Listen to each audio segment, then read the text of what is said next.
أعوذ بالله من الشيطان الرجيم. بسم الله الرحمن الرحيم. وما خلقت الجن والإنس إلا ليعبدون ما أريد منهم من رزق وما أريد أن يطعمون إن الله هو الرزاق ذو القوة المتين. شیخ خدمت ہے شرح کتاب التوحید لفضیلۃ الشیخ عبداللہ ناصر رحمانی حافظہ اللہ. إن الحمد لله نحمده ونستعينه ونستغفره ونعوذ بالله من شرور أنفسنا ومن سيئات أعمالنا من يهده الله فلا مضل له ومن يضلل فلا هادي له وأشهد أن لا إله إلا الله وحده لا شريك له وأشهد أن محمدا عبده ورسوله.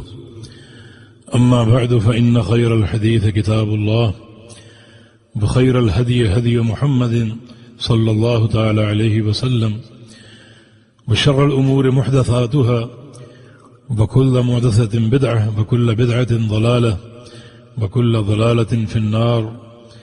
من يطع الله ورسوله فقد رشد واهتدى ومن يعص الله ورسوله فقد ضل وغوى. اللهم صل على محمد وعلى آل محمد كما صليت على إبراهيم وعلى آل إبراهيم إنك حميد مجيد.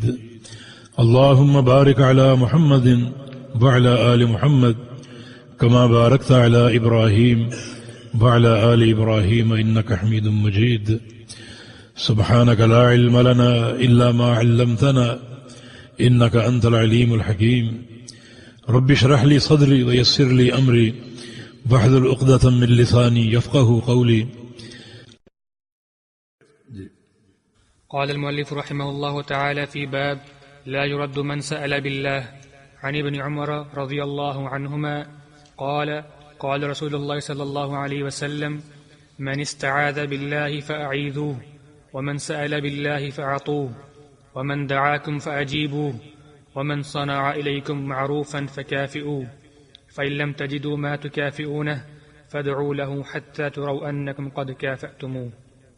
باب لا يرد من سأل بالله. جو شخص آپ کے پاس آئے اور اللہ کے نام سے سوال کرے، اللہ تعالیٰ کا واسطہ دے کر سوال کرے کہ اللہ کے لیے مجھے دو، اسے نہ لوٹایا جائے، اسے رد نہ کیا جائے، اسے کچھ نہ کچھ دیا جائے. لیکن سائل کی دو قسمیں. ایک سائل وہ ہے جو چمٹ کر سوال کرتے، چمٹ کر، جن کا جو عادی قسم کے سائل، بھیک مانگنا ان کی عادت بن چکی اور ان کا پیشہ بن چکا. ایسے لوگوں کو دینا ان کی حوصلہ افزائی ہے، وہ اپنے کام میں اور شیر ہوں گے اور بڑھیں گے. ہمیں مل رہے ہم اور مانگے، خوب مانگے. لیکن ایسے لوگوں کو بھی بہتر ہے، جیسا کہ ایک حدیث میں آتا ہے کہ تردو اللقمہ واللقمتان. کچھ سائل ایسے ہوتے ہیں جن کو لوٹا دو ایک لقمہ یا دو لقمے دے کر، کیوں اللہ کے نام پر سوال کرو، جو اللہ کے نام پر سوال کرے اس کو رد نہ کرو. جو لوگ عادی ہیں اس بارے میں، ہمارے ہاں اکثر ایسے سائل گھومتے ہیں سوال کرنے والے، اور وہ ایک مافیا بن چکے. نشہ کرنا اور مجرم لوگوں کہ وہ ماتحت ہیں جو ان کو پھیلا دیتے ہیں، اور رات بھر جو پیسہ اکٹھا ہوتا ہے اس کو جمع کرتے ہیں، اور پھر یہ لوگ غلط مقاصد میں اس کو استعمال کرتے ہیں.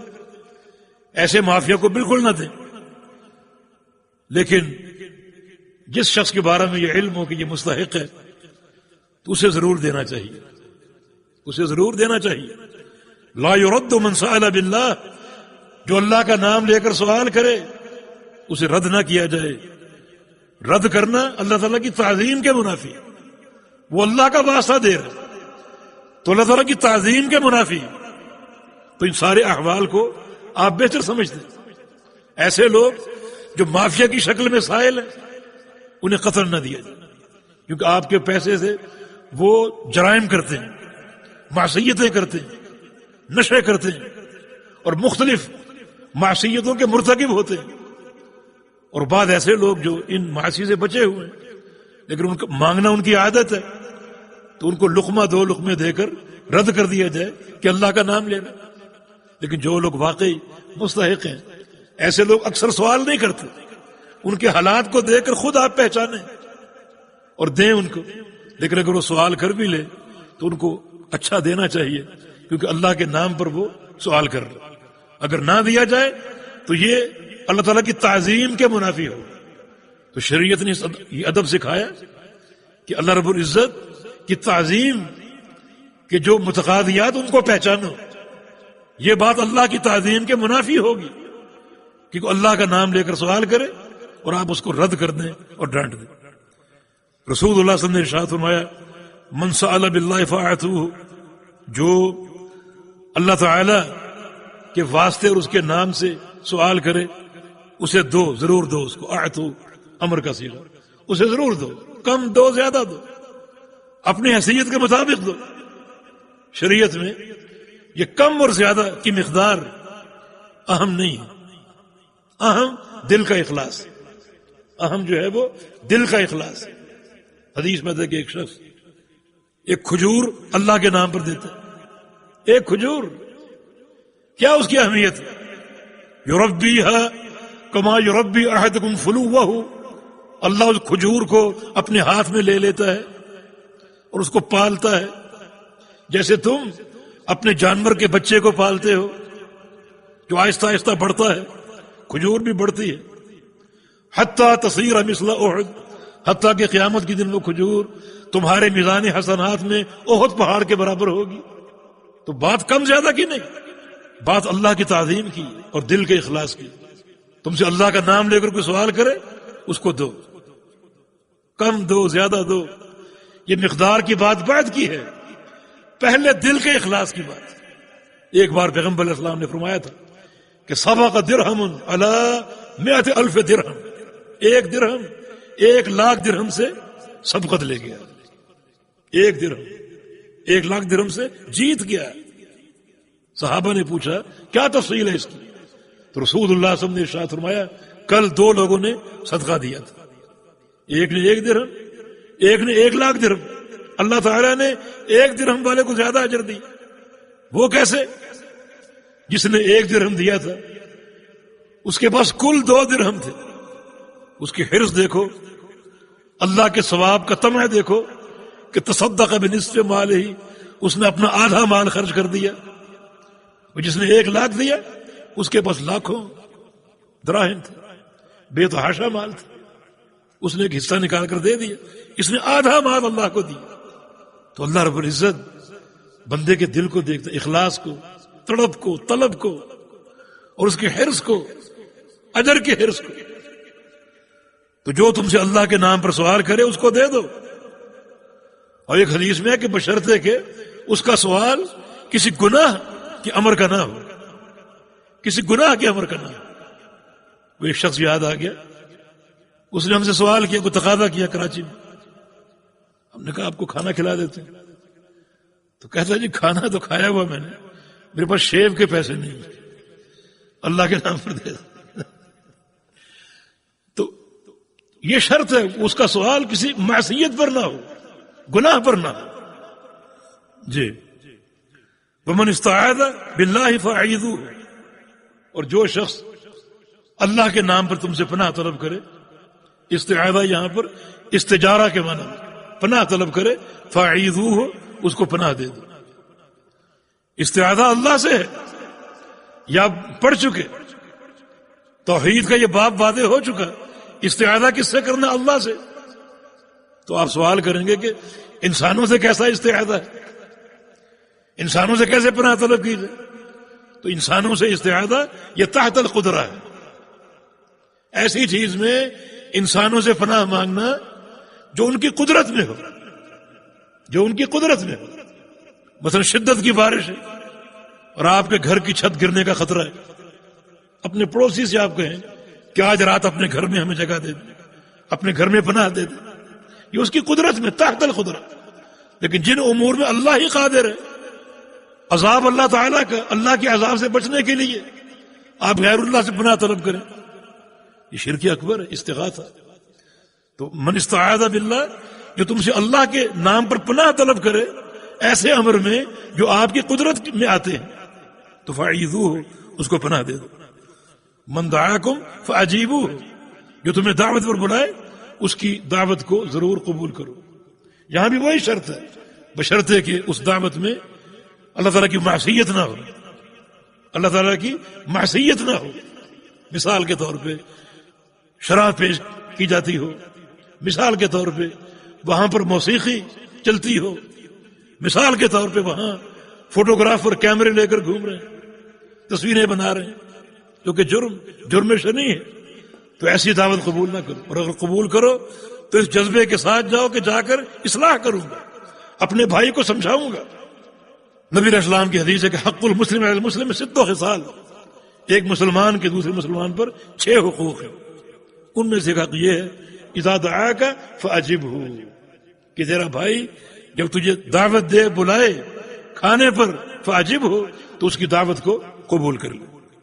اور فرمایا کہ ومن صنع الیکم معروفا فکافئوہ، تم سے کوئی شخص اگر نیکی کرے تو اس نیکی کا بدلہ اس کو دو. فکافئوہ، مکافات، اسے اس نیکی کا بدلہ دو، اسے اس نیکی کا بدلہ دو. فإن لم تجدوا ما تکافئونہ، اگر بدلہ دینے کے لیے اور مکافات کے لیے تمہارے پاس کچھ نہ ہو تو فادعوا لہ، اس کے لیے دعا ہی کر دو اور دعا کرتے رہو. حتی تروا انکم قد کافأتموہ، اتنی دعا کرو کہ دل سے یہ بات یقین کے ساتھ آپ کے سامنے آ جائے کہ آپ نے مکافات کر دی. اتنی دعا کرو. وجہ کیا اس کی؟ یہ جو نیکی کرے اس کے ساتھ مکافات کرو، تاکہ آپ کا دل جو ہے وہ مخلوق کے احسان سے خالی ہو جائے، پاک ہو جائے. دل میں ایک ہی ذات کا احسان ہے، اللہ رب العزت کا، کہ وہی محسن، وہی احسان کرنے والا، وہی دینے والا. لوگ تصرف کرتے ہیں، دیتے ہیں، تحائف دیتے ہیں اور اس طرح کا احسان کرتے ہیں، تو مکافات کرو تاکہ برابری کی سطح پر آ جائے اور دل بندوں کے اور مخلوق کے احسان سے خالی ہو جائے. احسان صرف ایک ہی، اللہ اس بات سے خوش ہوتا ہے. اللہ رب العزت چاہتا ہے کہ میرا بندہ بس میرے ساتھ جڑا رہے، سوال میں، دعا میں، عبادت میں، پکارنے میں، بس میرے ساتھ منسلک ہو جائے. اللہ ایسا چاہتا ہے. اپنے پیارے نبی محمد رسول اللہ صلی اللہ تعالی نے یتیم پیدا کیا. یتیم، باپ پہلے فوت ہو گئے، 4 سال کے تھے ماں فوت ہو گئی. محبت کرنے والی بیوی تھی خدیجہ، وہ فوت ہو گئی. چچا کفیل تھے، وہ فوت ہو گئے. کوئی کم صدمے تھے، پے در پے صدمے. بیٹے سارے بچپن میں فوت ہو گئے. کیا وجہ تھی؟ اللہ چاہتا تھا کہ میرے نبی کا تضرع، آہوزاری، دعا، تعلق بس میرے ساتھ ہو جائے. اللہ کو بڑا پسند ہے. اسی نقطے کے تحت فرمایا کہ اگر کوئی تمہارے ساتھ نیکی کرے، خیر کرے، تو اس کی مکافات اس کو دو. اگر مکافات کے لیے کچھ نہ ہو تو اس کے لیے دعائیں کرو، اتنی دعائیں کہ تمہارے دل سے یہ گواہی اٹھے کہ مکافات ہو چکی. دن رات اس کے لیے دعائیں کرو. نبی علیہ السلام کی حدیث ہے کہ ان من امن الناس علی فی صحبتی و مالی ابو بکر، مجھ پر سب سے زیادہ احسان کرنے والے باعتبار صحبت کے، باعتبار مال کے کون ہے؟ ابو بکر صدیق رضی اللہ عنہ. جس نے مجھ پر کوئی احسان کیا میں نے اس کے بدلے چکا دی، بلکہ اس سے زیادہ دے کر. ابو بکر کے علاوہ وہ اتنا بڑا محسن ہے کہ اس کے بدلے اللہ تعالیٰ قیامت کے دن چکائے گا، قیامت کے دن چکائے گا. تو پیارے نبی محمد رسول اللہ صلی اللہ علیہ وسلم اس طرح مکافات فرمایا کرتے تھے، اور ہمیں بھی یہی تعلیم آپ نے ارشاد فرمائی. اللہ پاک مجھے اور آپ کو توحید کی اصلاح کی اور توحید کے صحیح فہم کی توفیق عطا فرما دے. ہمارے قلوب کو خالص توحید سے معطر اور منور فرما دے. ہمارے اعمال کو اللہ تعالی توحید کے رنگ سے منور فرما دے، اور ہم کو اپنے پیارے پیغمبر کی محبت اور آپ کی سنت کی اتباع کی توفیق عطا فرما دے. اقول قولی هذا واستغفر الله لي ولكم واخر دعوانا ان الحمد لله رب العالمين. قال تعالی وتعاونوا علی البر والتقوی، بھلائی اور تقوی کے کاموں میں معاون بنے۔ ہمارے واٹس ایپ کا نمبر 0097334124647۔ ہمارے فیس بک صفحہ کا عنوان URDUEDUCLIP۔ ہمارے یوٹیوب چینل کا عنوان URDUEDUCLIPS۔ على البر والتقوى ولا تعاونوا على الإثم والعدوان واتقوا الله إن الله شديد العقاب۔